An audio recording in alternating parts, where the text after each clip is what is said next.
So we will be sharing some thoughts on what an ethical university is. And this presentation has got two parts. The first part will essentially share what we found from research about what an ethical university is, or how it has been captured in research.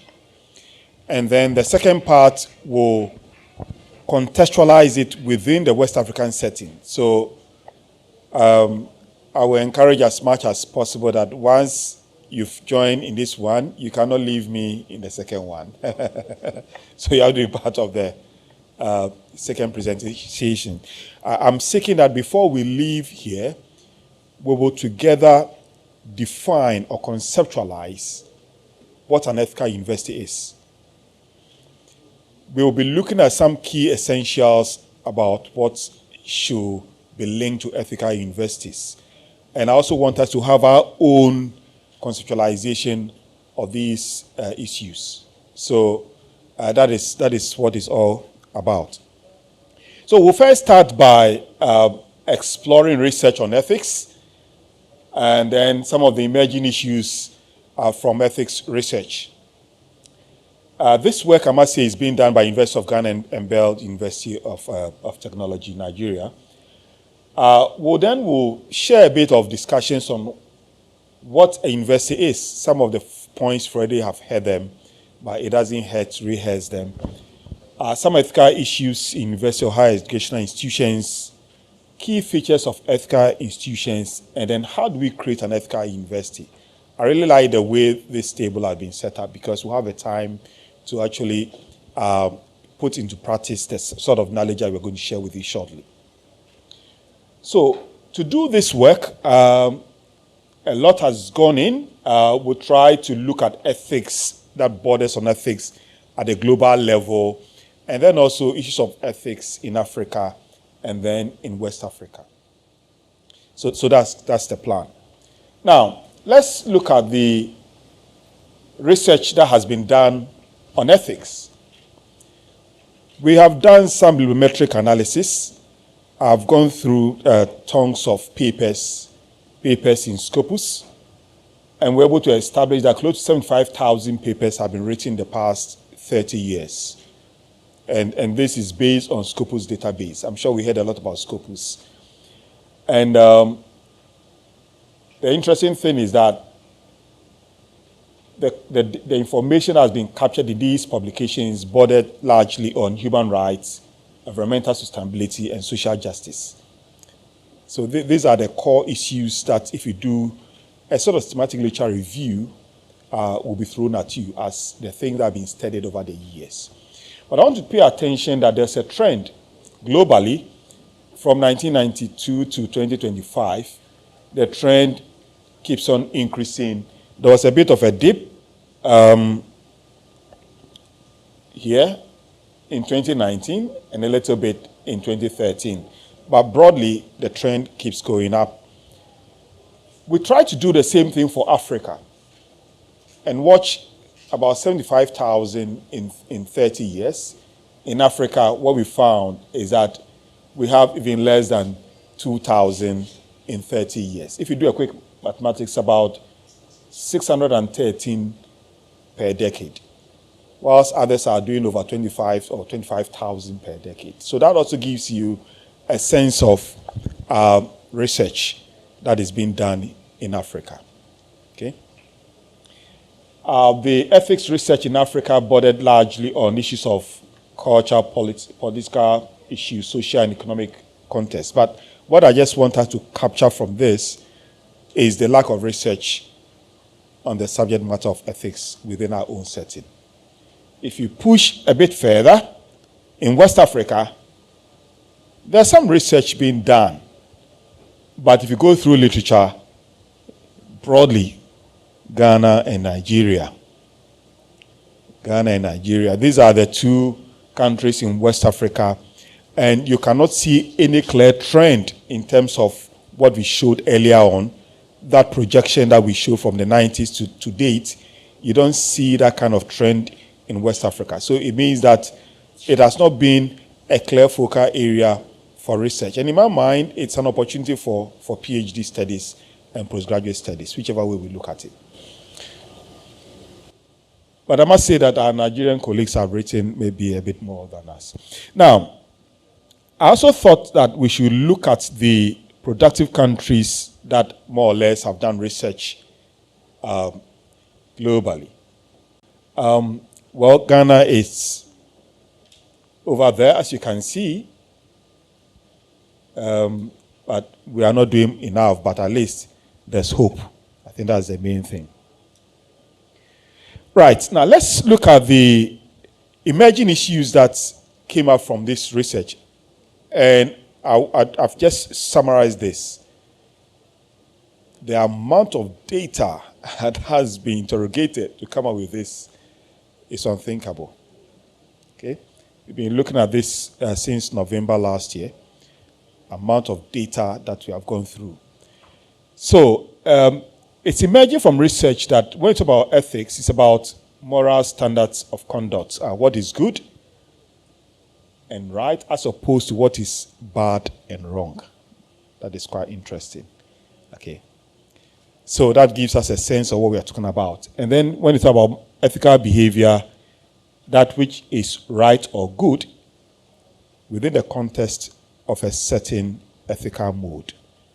So in my mind, there is a framework that guides the issues of ethics. And depending on your thinking about whether you agree or do not agree with the framework, that informs your ethical behavior.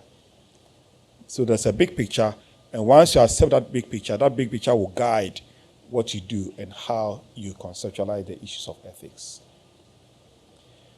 We also want to just remind ourselves that the issue of ethics, again, when you go through literature, there's quite a number of views on ethics, but two key things stand out. Anytime we discuss issues of ethics, it borders on an individual or the collectivist approach. So you can have individualism or collectivism. When you are talking about ethics, is it about my personal good? I care less about others, or a case of all of us? If we can all benefit from the process, then it's ethical. Okay, so that's one viewpoint. And the egoism point talks about that. Adam Smith actually makes that point. But the key thing is that you prioritize self-interest. That is when you want to look at how the issues of ethics have been viewed in literature. It's about self-interest as one of the bases. So self-interest as the ultimate moral standard. Once my interest is served, I care less about the others. And that argument has been forcefully made by some researchers. And then we also have another approach that takes a bit more collectivist approach to this, which is what we call the utilitarianism, which talks about the fact that what is right for the majority should be right largely if we want to talk about ethics. Okay? And I don't know where you lean, but it is more collectivist. And I like the last point. Actions are morally right if it produces greatest amount of happiness or pleasure to greatest number of individuals affected by the action. I know we can push this in different ways if you have to argue it out, but at least it paints a picture of the two key issues that individuals will want to use as a basis of judging whether something is ethical or not. Now, there's also something that we thought is important, ethical universalism, which has some links to do with some of the previous points made. It talks about the fact that what is right and what is wrong are universal, and it goes beyond most cultures, societies, and religions. That's another concept that is being pushed in literature about ethics. So again, it takes a broader view of what actually exists in society, that there's a universal way of looking at ethics. And then we also have another view that emerges that talk about relativism. What is ethics or ethical to you may mean nothing to me at all. And that is also alive when you go through the papers and the other research. And so you see that what is ethical or unethical must be judged in the light of local moral standards and can vary from one country to the other. And this is a reason why we are going to try this out in East Africa, try it out also in South Africa. It'll be very interesting to bring West Africa, East Africa, South Africa, North Africa, whichever, and side by side see what the issues are. So for me, it's quite exciting if we're able to do this, to see the message that comes or are thrown at us. We're going to now talk about factors that we've seen that influences ethics, values. And bear in mind, I try not to make it too academic with so many sources attached to it. Try to make it as friendly as possible. But these are being pulled out from research. Values. And there are two types of values. You have values that lead to an end state and values that takes you to the end state. So in my mind, I see values as outcomes and processes. The outcome of what we do, and then the processes that you go through to get to the outcome. And again, if you look at this first point, it talks about terminal values, preferences about desires and end state, or a desired end state, what we want to be known for. And it's interesting that in ethics, individuals do what they do because they want to be known for something. Perhaps a legacy. What comes to mind when your name is mentioned when it comes to ethics? I think we have to think about this. And for me, it must matter. What comes to mind? It's very important, and that's more terminal values. Once you have a plan as to what must come to mind, you'll be concerned about what to do to get that thing that comes to mind when your name is mentioned. So that talks about the issue of instrumental values. I see that more as the processes to the terminal values. So there are factors. So it's not about you are ethical. How did you get that? The so-called ethics that we talk about. And I like to give the example that sometimes you have organizations get to our villages, especially those in the mining industries, they destroy our water bodies, they take the gold, and then apparently they build schools as CSR. You've had a result, but how did you get the results? That's what we are talking about. So there are processes to the end state, and that's something that stood out quite strongly in our research engagement. So you see that the preferences regarding the means to desired end state, how we get to our end state, issues of honesty, responsibility, integrity. These are some of the things that must guide our journey to that particular end. Okay? Other factors also that came out from research is leadership.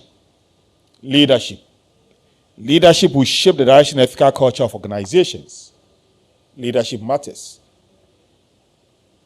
And we cannot say much enough about leadership. We are where we are as Africans because of the leaders we've had over the years. And we'll be where we want to get to based on the leaders that we choose going forward. If we use an ethical means to bring leaders on the seat, we should not expect anything different, because leadership will show the way all the time. We also have found out that organizational climate also matters when it comes to issues of ethics. So these are some essential factors that are emerging from the pure research that we did. What is climate? The climate can be either cold or warm. The climate that we work in matters, and leaders play a lot in creating the climate. Climate is about shared knowledge of what good behavior is among employees and how the organization resolves the problem that will be associated with it. So organizations, we have climates, whether we are aware or not. So what sort of climate we create within our setting can influence ethical behavior or unethical behavior. The next point that also is worth talking about is organizational culture. Organizational culture. Culture is about how we do things here. Culture speaks to the shared values of organizations. And we know that the more individuals share in a culture, the stronger the culture. So when we say the culture is strong, it means that a lot of people share in the culture. The example I like to give is that years back in Ghana, every Friday, occasionally people will wear the traditional, wear, just like I have done. Okay? And it started on a very small and not a lot of people were taking part, so you can see that the culture was not very strong. But over the years, corporate organizations have actually bought into it. So it's become a strong culture that is very typical on Fridays for to wear our local kind of dresses. And so the more individuals share in a cultural organization, it gives us a sense of how strong the culture is. But I also must mention that ethical culture, it's also part of culture, but it's a subset of organizational culture. Because if you create a culture which is ethical, that ethical culture may be perpetuated or be carried out with the organization, all right, but there may be other things that are being done. There are other things that happens within culture. Okay? If you have a task culture, we heard a lot about bureaucracy and all that. And the truth is that if you look at, you have task culture, you have rule culture, public sector organizations tend to move more towards rule cultures. And in fact, from literature, as organizations becomes bigger, they move more towards task culture. Organizations tend to start more with task culture or power culture, but task or power culture will move gradually into a rule culture. So if you want to enforce task culture, you might be intentional and make sure. And task culture actually enhances innovation, creativity, and so on and so forth, because it emphasizes the power of the group. So culture has something to do with what we see in our public service sector organizations or even our public universities. The bureaucracy thing is because these things have been there for a very long time, and we have not been intentional about making sure that we tackle it in a way. If you leave it, it will gradually move from an originally task culture, power culture focus, to more of a rule culture. So it's all about culture. Culture matters. And culture, I believe, is always driven from the top. Okay? Organizations are a reflection of leadership. It's a reflection of leadership. Think about our countries in Africa. Think about the leaders we've had. It's the leaders that we've had that is giving us what we have. So, again, we felt we were able to look at this and carefully think it through. This is something that has been conceptualized by the authors, that values influence ethics. But then you see that it all starts from leadership. Leadership influences culture, and then it also goes through to influence climate. So if you bring these factors together, you can talk about ethics. Now, I want to quickly touch on what an university is. Universities are supposed to do three key things. First, teaching and learning, research and extension services, largely community-related work. This is what universities are supposed to be doing. And we will try and look at this in the second part of our discussions after we've looked at the West Africa setting, what issues have emerged from that. And the ethical issues that we have found is that, again, I'll just summarize by saying that there are corrupt activities at the university level, emanating from students, administrators, suppliers, teaching staff, and so on and so forth. These are some of the issues that have been found in research that are unethical kind of behaviors. And 41% of people globally think that the educational sector in their country is corrupt, and extremely corrupt, and that is Transparency International. So the issues of ethics can be looked at. University systems risk losing their mandate of providing quality education if the progressive decline in ethics is allowed to unchecked. So it means that universities are going to be in difficulties if you don't talk about issues of ethics. But these are also some information that we managed to put together, and this tells you examples on ethical behavior. Lecturer coming to class late, using harsh words when dealing with students, abusing research grants, issue of plagiarism, having sex with students, refusing to teach and do research, and not being able to carry out the administrative work given. These are very interesting things that we need to think about. And this have been well explained in literature. We try to summarize. See the first one, lecturers did not take action when students cheat, more or less, giving false information in students' recommendation letter. So sometimes students walk into my office and they want recommendation. I say, I don't know you. Okay, and I said to my students that it's your responsibility to make your presence felt. I'm not saying that you ask questions in every class, but you must ask at least one intelligent questions that will take the brains of your supervisor. Okay? But I will never give you reference. I've not seen your transcript. If I even want to be helpful, you go through an interview of a sort, because I need to protect my name. If it's wrong, it cannot be right. So let's think about all this. In wrapping up, there are some key features that going through literature you find about ethical universities. Demonstration of rigor in academic engagements. I try not to list any, but just going through literature, what is there in broad term, generic wise. Honesty and integrity drives their work. Keeping to relevant ethical and legal standards. Students not gaining unfair advantage through plagiarism, self-plagiarism. Some individuals can take one paper and turn it around and publish it 2-3 times. Who are you deceiving, really? It really doesn't. You are not being honest to yourself, and when you achieve that way, you know you have not done well. Issue of collusion, examination offenses, and dishonest practices. So these are some of the elements that we have picked from literature. I do hope that the second part will look at our own setting in West Africa and then try and draw some linkages or define our own way of conceptualizing these issues of ethics in West Africa. So at this point, we pose the question, how do we create ethical universities in West Africa? Let's talk. But before we do that, I'll pause and then maybe take some 1 or 2 questions if there are. And then at the table level, we are going to look at, before we leave this place, for this first part and next part, we should be able to clearly define what an ethical university is in West Africa.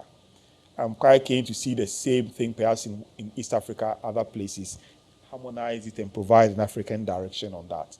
But we will have to be able to define it, and then we can explore some other areas in the second part. But at this stage, I'm open for questions. Thank you. Thank you. So we are going to take 2 to 3 questions before we move to the next step. So first question. No question?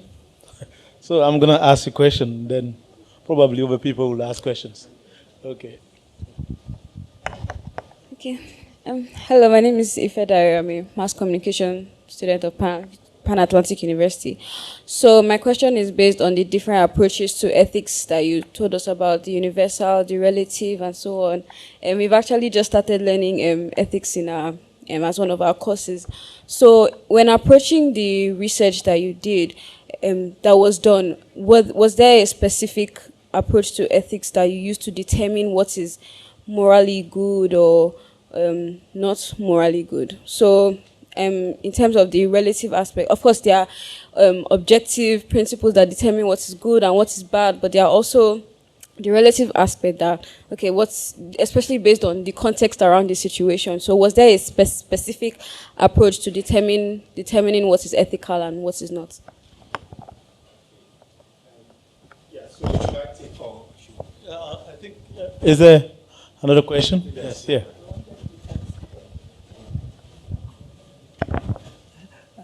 Thank you very much. Thank you, Prof, for that insightful research. I wanted to ask, you mentioned relativism, you mentioned universalism. I didn't hear you mentioning, I've forgotten the term used for it, what is fair and just. I don't know, I want to remember the name, I have forgotten. You know, there are various theories. We have the egoistic and all those other theories. So I was just asking, was the focus on only this universalism, the relativism, or maybe the focus on the relativism because you were looking at the various contexts and what is good, maybe bad, some, I don't know. Yes. So thanks very much. So I'll start by your question essentially is if I got it. Thank you. Your question essentially, if I got it, has to do with whether there's any clear-cut, view on how ethics is considered, and that perhaps will be in part 2. So I will wait till we get that, and if it's not clear, then your question can be addressed again. Yes, indeed, if you go through the literature, there's quite a lot on ethics. But what we thought we wanted to do was to also be informed by Hofstede's cultural hypothesis. Hofstede talks about individualism and collectivism. It talks about the issue of orientation, long-term, short-term orientation, and so on and so forth. We wanted to go with something that can really be embedded, especially when you have culture in. So that was the bent. Some countries are more individualistic in their thinking, and for me, I had an interest. I was quite keen to see, there's this mindset that we are collectivist in our approach as Africans, and I was quite keen to see that. I couldn't wait. When the results are submitted, I'll go and click on it to check what people are saying. And it's quite interesting that it was overwhelmingly moving in a certain direction, which we will get to. So you are right. We try to look at both the egoism and the collectivist approach just because we wanted it to be situated within the cultural hypothesis by Hofstede. So what's the thinking? I think that it's also very relevant to our setting, especially as Africans. And that's the plan. Or that was rather the plan. Yes.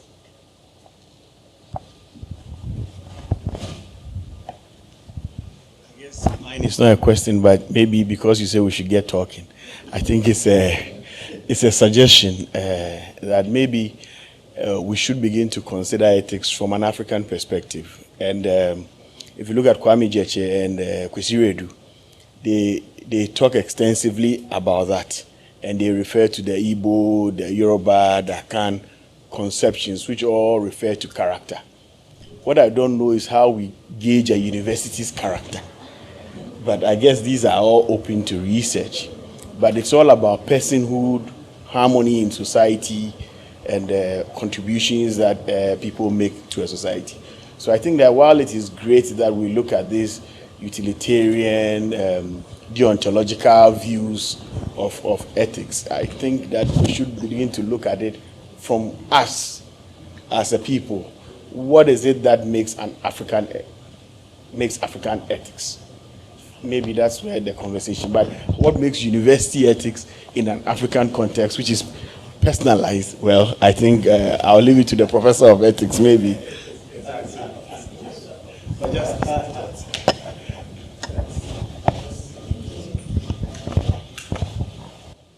Thank you so much, Prof. I just want to find out, because you mentioned ethical universalism, ethical relativism. So I just want to find out, do we have ethical ethnocentrism? And if you have, is it the same as cultural ethnocentrism? In your reading, did you meet anything like that, please? Thank you. Well, okay, so when you talk about egocentrism, let me take that from the back to the other two questions. I think what quickly comes to my mind is how multinationals operate. How multinationals operate. I mean, in my mind, there are three levels of operations that multinationals operate. You have the egocentric approach, where the powers that be dictates what happens in the subsidiaries.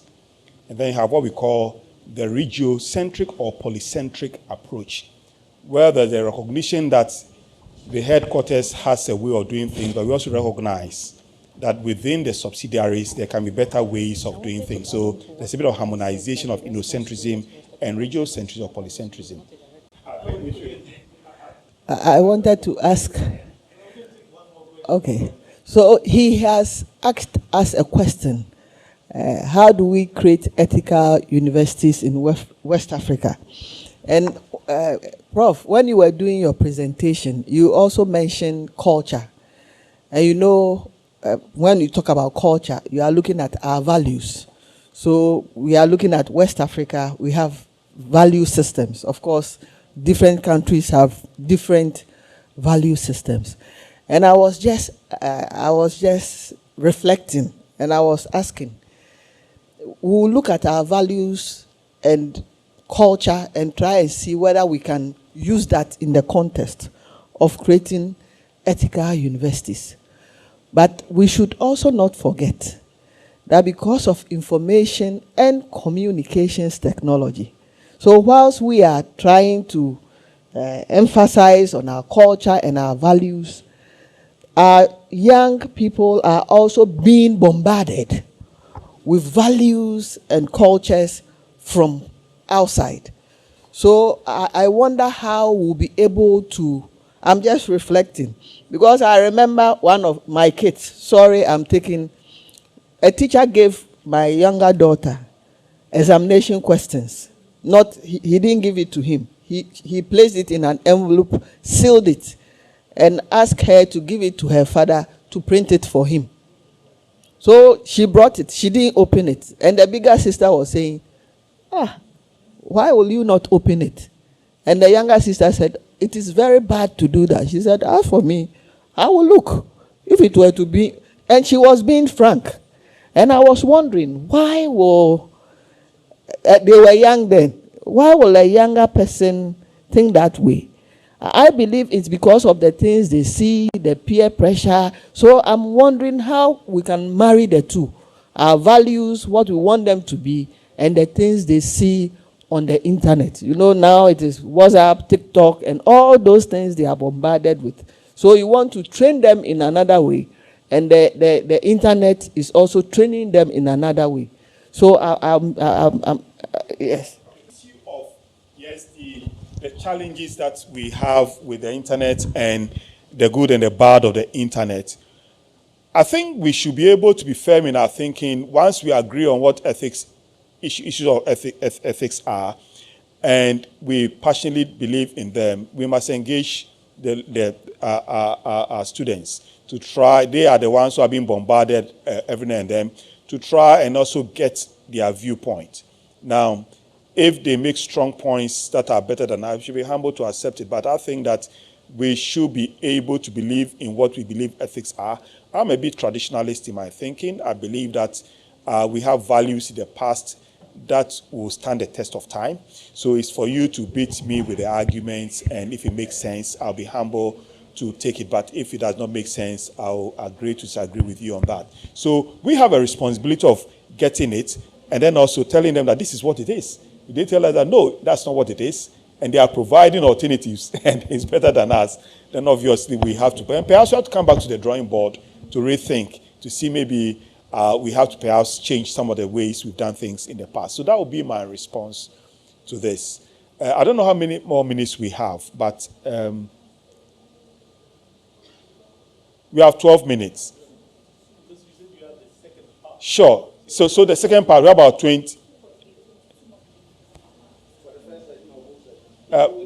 No, just for the first part. So we have 12 minutes. Okay. So what I want us to do, please, is that on our various tables, I want us to have a brief conversation on how do we create ethical universities in West Africa. Okay, so just get some thoughts down. We will come back to this same question again after we've done the real presentation in terms of data collected and all that. So how do we create ethical universities? Or what's an ethical university? That's also what we'll do. So we should be able to write something which will be taken and we will harmonize and obviously pass it on at the right time. Thank you. So the second part of the work borders on data collected from the institutions in the West African hub. And we want to thank Rita for working very hard. We put the questions together and we have to send it to Rita to get it into the format that was sent around. And she was giving me updates almost every day as to what has come through. Let me say, can we push, can we do this, can we do that? And we managed to collect a lot. We have a lot of information that we can use for other things. In fact, the other time we only met at the SC and the TC meeting, I did indicate to the leadership, ethical leadership group that we have some information that if they, I think it may be useful for them, their work, we can share that information with them to facilitate their work.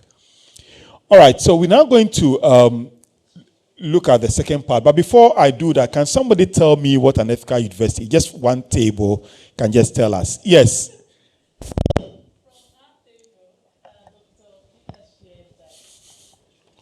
He shared that an ethical university is one where the vast majority of people are doing what is right, regardless of whether someone is looking or not. And those who do what is wrong are held accountable for their actions. Okay, that's quite interesting there. So you see, once you defined it like this, we'll now go into the literature to see what they are saying. If they are saying what we are saying, good to them. If they are not, bad for them, because we'll defend our position as Africans. Do you see? So that's the idea. All right, thanks very much. I know there are others who are quite eager, but we'll get on because this will be a quick one, and then about 30 minutes plus can be used to contextualize the discussions. So we'll start by providing some indication of the demographics that responded to the question. We'll look at something on understanding an ethical university, that is responses that we've gotten from the submissions.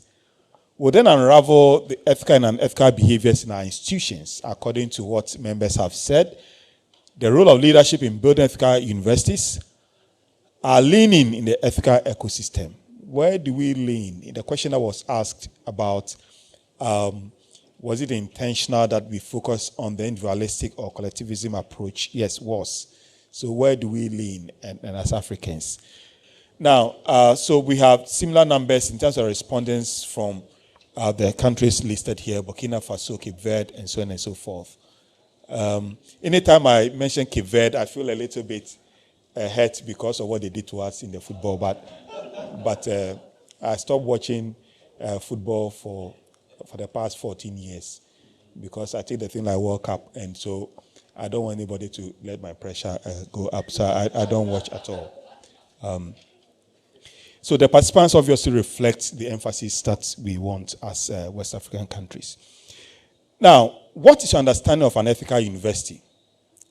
The data that we collected, we did thematic analysis, and a very thorough one. These are the issues that came up.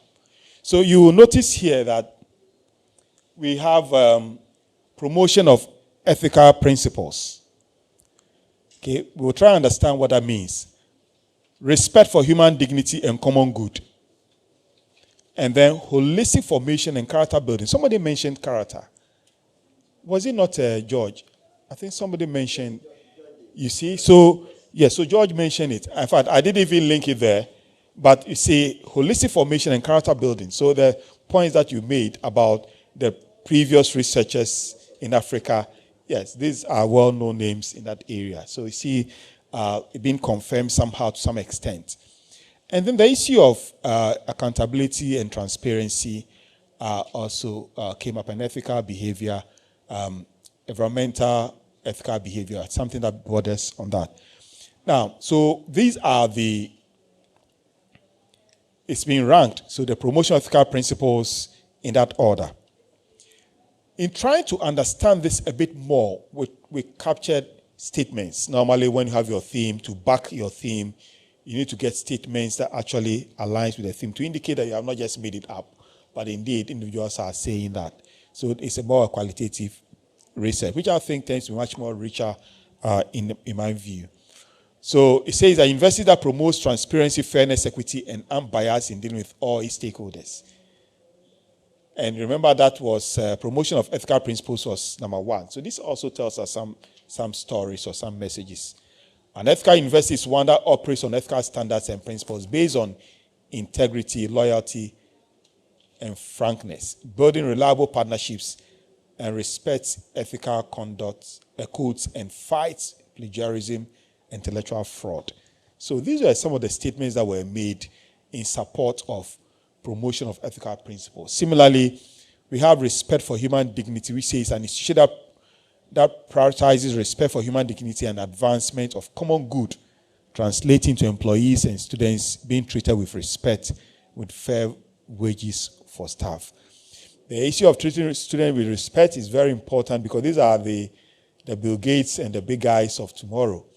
If you don't treat them with respect, you have difficulties. One of the works that I do at Institutional Advancement is to engage alumni. And it becomes very difficult when they think that they are not being treated well to give you support. So it's quite interesting that this is coming up. And then holistic formation and character building. So an ethical university is one where the main focus is not just the advancement of knowledge to students, but rather the holistic formation of students' character. And this is very important. Your aptitude will take you to the altitude, but it's your attitude that will sustain you there, which borders on character. So character matters, and learning through the entrenchment of good morals and values in students, regardless of their chosen disciplines. If educators imbibe these values, then it's likely to rub on the students. Okay? Because if they look at what you do, of course, we model a lot to our students. So we must take these things quite seriously. And ethical university aims to build up not just future professionals, but future leaders. And true leaders will gladly embrace these values and issues that we are talking about. Okay. So this actually gives us a lot to ponder on and then to develop further. And the bit about adherence to policy and standards are also captured, which I will not dwell too much. But these are the issues that came up. Okay. Now, the next question, what are some examples of ethical and unethical behaviors you have witnessed in universities? And in going through the data, sexual harassment is number one, abuse of power, academic dishonesty. These are the issues that are coming up. So when you see sexual harassment, when I saw the sexual harassment, where is it coming from? Is it one, the presenter, this one was talking about vertical and then horizontal. Is it from students to students, or from educators to students, or educators to students to educators? Okay. So we need to think about this. How are these things happening? Are students harassing students? Are educators harassing students? Are students harassing educators? Okay. And it does happen. So it's not a one-way street in my mind. So we have to explore to find out what these things are. But also the abuse of power, the issue of dishonesty comes in. Academic fraud. These are all issues that once they have been mentioned, we cannot ignore them. We cannot ignore them. How important is ethical leadership in universities, in your opinion? The respondents came up with 5 key things, and they have been ranked. So they are saying that ethical leadership is foundational to what universities do. I personally believe that leaders are more like organizational representatives. I have no doubt in my mind at all that what we see in institutions are nothing but a reflection of leadership. Okay? So that's why I say that it's foundational to ethical leadership. It's foundational to whatever we do. So talking about foundational role of ethical leadership means that it's key. And in our minds, it therefore means that you have the power to bring people on board. And I think that even faculty and so on and so forth, how do we bring these people on board? Is it because you have a PhD or you have some knowledge or whatever? These things must matter as Africans. Okay, so remember that I'm talking as an African now, not as a global person. Okay, these things are critical. And in your mind, you cannot substitute them for anything. Impact on organizational culture, how things are done around here. And like I said earlier, cultures, I believe, tend to be driven from the top. Okay, because you can control culture if you want to. Organizations can have countercultures. In organization, there will always be cultures and countercultures. Or normally we say subcultures. When a subculture is counterculture, then it's contrary to the direction that leadership wants to go. And you can crack the whip. But it's the speed with which you crack the whip that you are able to overcome countercultures. Because subcultures can be positive or can be negative. But when it's negative, it's a counterculture. So it's very important that we pay attention to the culture that we create in our environments. Because it matters when it comes to how organizations and universities in this case perform. The other thing also is that ethical leadership also adds to global recognition and competitiveness.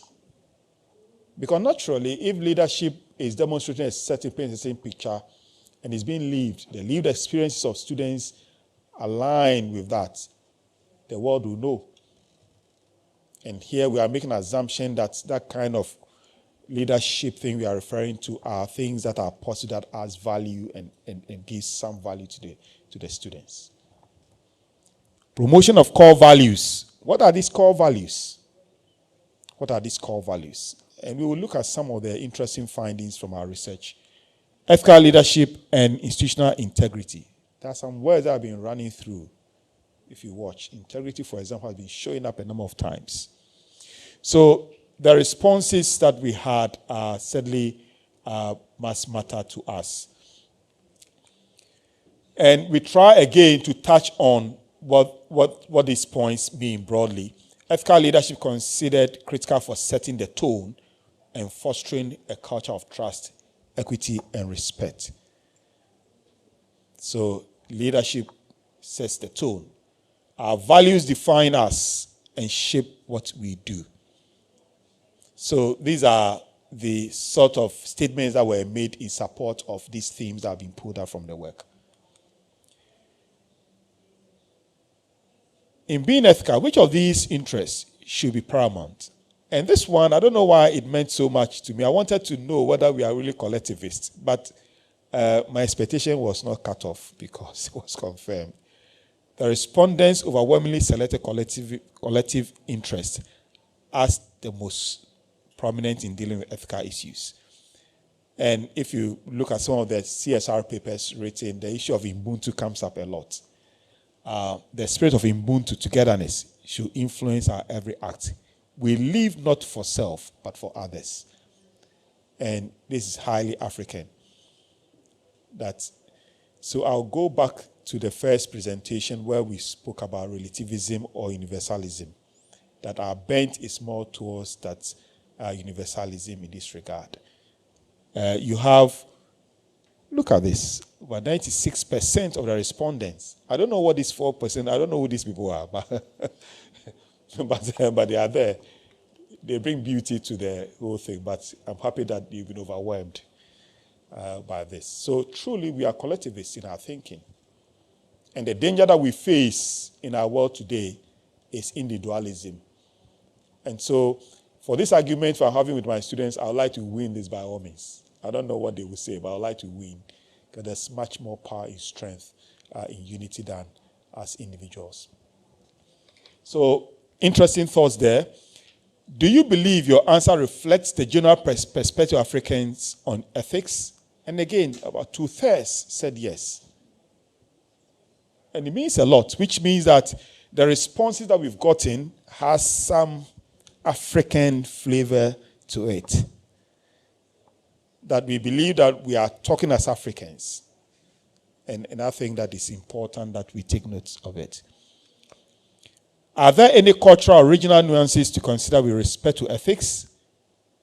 And again, about 3/4 of that said yes. And this is why this research certainly must be repeated in the other regions. And it would be nice to lay them side by side to see what they are saying and what we are saying.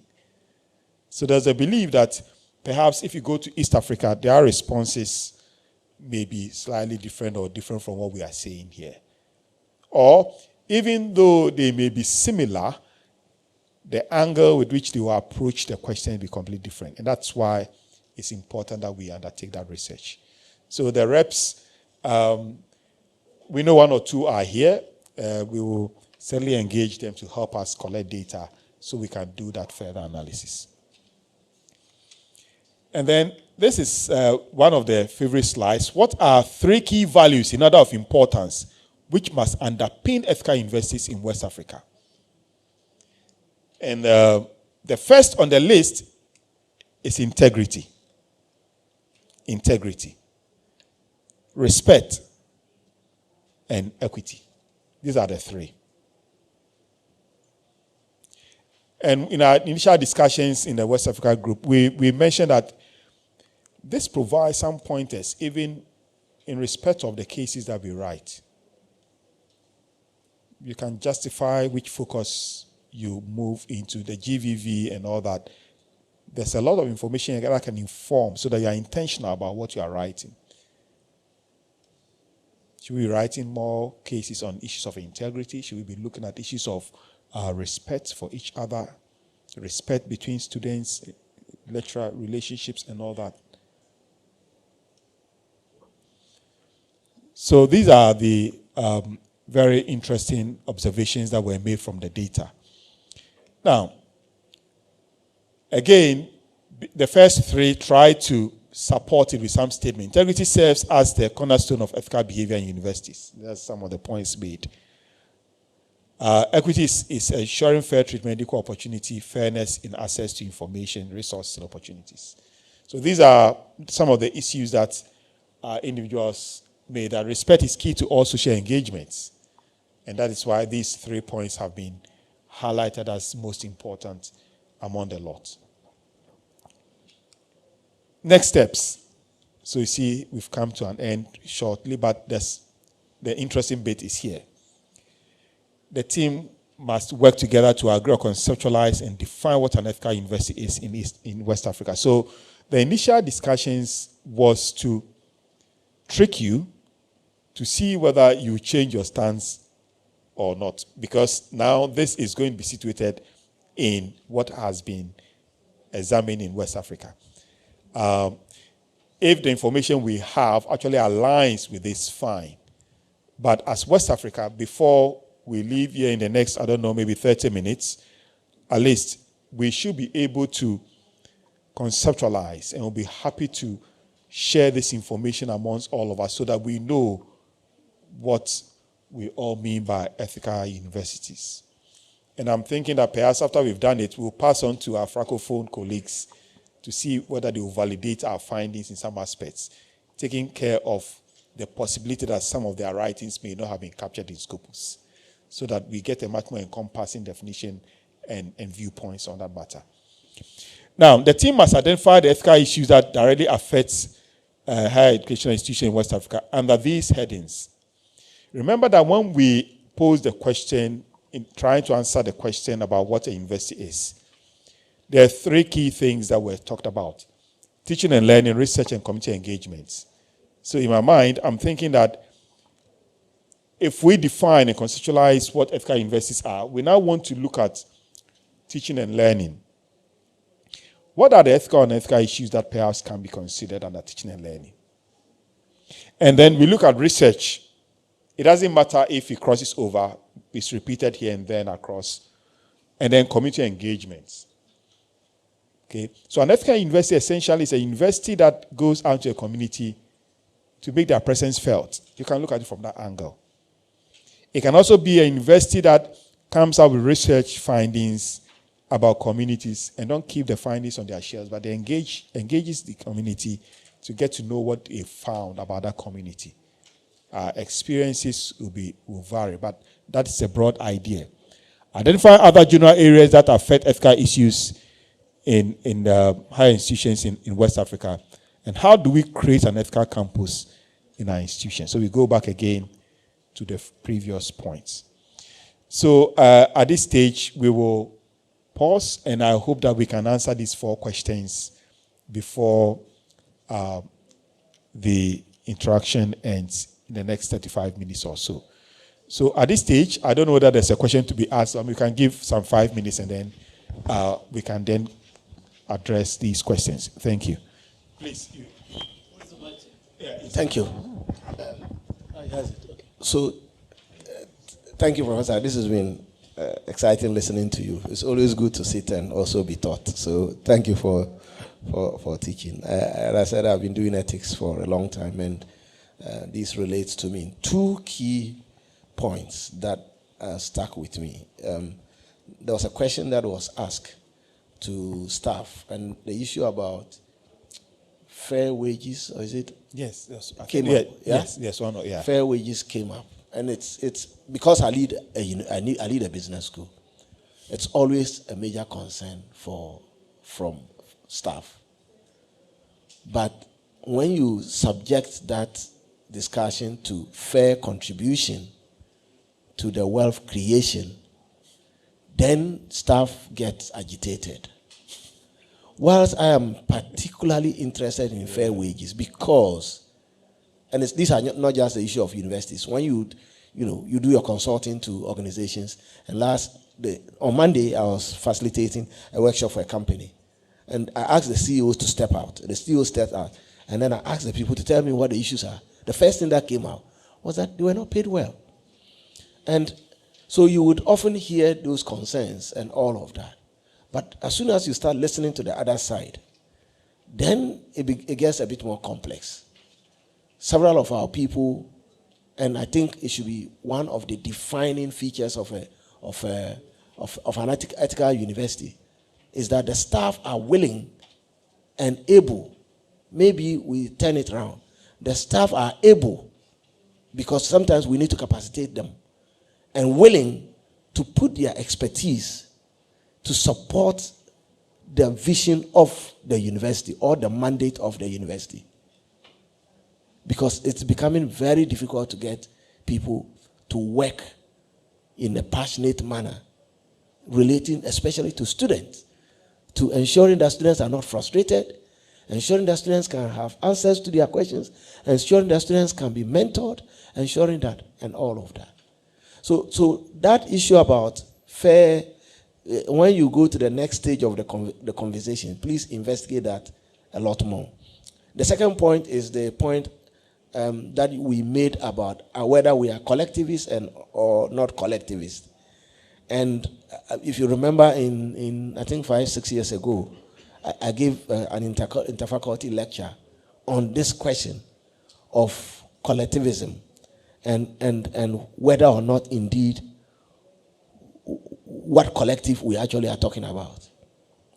Especially when you talk about collectivism in the African context, what I noticed from my research is that collectivism has layers, peels, like the onion, where when you start it, so Nigeria is playing Ghana, everybody in Nigeria is collective Nigeria. When they win, then they will start discussing who scored the goal. Is he a northerner or a southerner?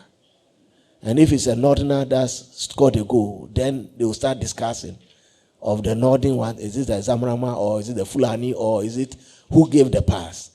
And you would drill that, and when it gets to our ethics, the level that defines our behavior, it gets to the community. It actually gets into ethnicity, and it gets to family, and it gets to that point. So people are willing to steal from the country so they can take to their village.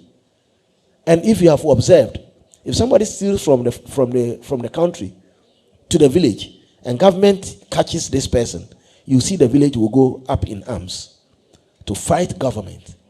So this thing we call collectivism, we have to define at what level we are collective. And that level of collectivism, for me, it's so difficult, because then in every country you have multiples of collectives, and these collectives don't stand for the same thing. Thank you.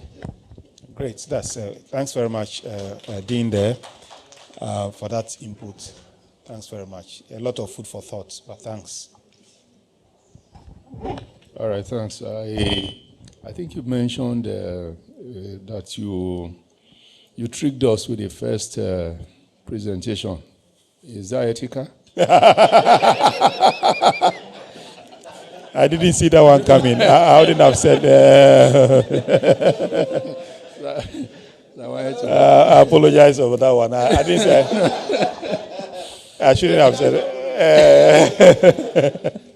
You know, my colleague here was saying something about values. Do we have values that are any more sacrosanct? Do we have values do you have African values the way we used to have? Values have been hybridized. I wrote something some years ago about, Nigerian women, and the idea was, whose culture, which imperialism are we talking about? We live in an environment where there is so much, the dynamics are overwhelming. Like I was saying earlier on, the macro environment of these creations that we are talking about is so convoluted that by the time you finish, there's even the angle of those who are supposed to implement, who are not an example of what they are implementing. And they are communicating to a core of the demographics. The youth, somebody had written not too long ago about those of them who they may be worse than even the elders who are supposed to be corrupt. So where are we taking all of this? It's a fantastic idea, and sincerely I subscribe to it, because I believe. 2 slides before, you were talking about the top 3: integrity, equity, and I don't recall the third. Respect, right? Maybe layering those 3 on each of these. So looking at teaching and learning, what is integrity in teaching and learning? What is respect in teaching and learning? And what is equity in teaching and learning? And the same for research and community engagement. Might be a good, another good, set of things to learn or to figure out in terms of building an ethical campus, right? And then the final thing was, what are some of the tools or approaches or models that institutions are using to achieve these, right? So let's say an institution has figured out how to achieve equity across these 3: teaching and learning, research, and community engagement. What is it really when it comes to the equity across the 3? And what did they use to achieve it? How? What process? And then, understanding that also would be useful in determining, how, the process of arriving at that question 4 over there: how do we create an ethical institution? And even looking at it in different contexts, like you said, East Africa, or different countries, even in the same region, would also be interesting to see. Thank you. The chart on the collectivist and individual thing, I found it interesting that the literature generally says we are collectivists. So I found it interesting that we had outliers. And I would have loved to see a drill down of the attributes or the demographics of the persons that said counterwise to the theory. I think that would have been, are these people that are generally counterculture, or they have other types of culture that are moving the conversation forward? And then I would also love to see a disaggregation by type of university. And by type of university, for instance, Grand Bassam that has, and Ashesi that have some sort of Americanized way of layering versus maybe a University of Ghana, University of Cape Coast that is public driven and their mandates are very much more localized or nationalized. I would love to see how these different groups begin to see the same things. And I think those will share some very interesting insights and learnings across board. But I think this generally it's very insightful and I have loved it. So let me just tackle them. I think that the question at the far end, there are quite a lot of similarities in the points that you raised. But I'll just touch briefly. One of the things that you said, which really caught my attention, was how does it actually happen? Is it at the individual level or at whatever level? My mind quickly went to the issue of organizations. An organization is a social entity, and it involves interaction, interdependence, and making sure that we all work with each other to get the expected results. When you look at organizational setting, it has something to do with behavior. Okay, and there are 3 levels of behaviors. You have the micro level, the meso level, and the macro level. And in fact, the image that organizations create as a result of culture that they've lived, they are normally viewed at the macro level. But so when you hear Ashasi University, you are likely not to talk about an individual. Perhaps initially that could be the case, but with time, it takes a broader view. It takes much more, so you have that brush on you once you work in Ashasi University. So in fact, even the way you behave in public has impact on how the Ashasi brand is protected or not protected. So you see that at the macro level, organizations are defined. Organizations speak in silence. You paint a certain picture, and that comes to mind. I ask my student, why do you want to work with KPMG? Why do you want to work with Talo? They may never mention any name, but they have a certain picture in mind. It's at the macro level. But the macro level is informed by the meso level, which dovetails to the meso level and then to the macro level. So my short response would be that it must be at the individual level. The individual must have an experience of what we want to be known for, and that individual must be made to know that anything outside this culture is not acceptable. And once we have that in place, clearly, once you want to belong to that community, you might be part of it. And when we do that as an individual, when we come together at the meso level as a group, we will carry through the same thing. That group will do the same, that group will do the same, and then at the macro level, that message is carried through. So it starts from the micro level, but it will end at the macro level. Okay. So it means that we need to engage our students at the individual levels, and that will lead into a group think. And then that can move to the macro level. So from micro, meso, macro. Then you also spoke about the issue of integrity, respect, and equity. And I get that point. I get the point that why don't you look at the issues of what a university is and try to get this? That would be one that's certainly a good contribution to make. But I also want a kind of a natural flow. So even though you've said it, I also want a natural flow that when you pick research from a plain street kind of thinking, ground zero, what comes to mind? Okay, so that we'll be able to also generate additional ideas apart from what you have shared. But certainly from research, we can back this thinking, say that these were the dominant values that came up. Now, what are the implications of these when you look at the 3 categories? So that can be explored, certainly. The point you made about one university as against the other, yes, it's a good one, but I think that the relevance of that becomes so much stronger when you begin to interrogate the qualitative findings a bit more. Okay, because remember that your document essentially is talking about West Africa, so that collaborative emphasis must be there.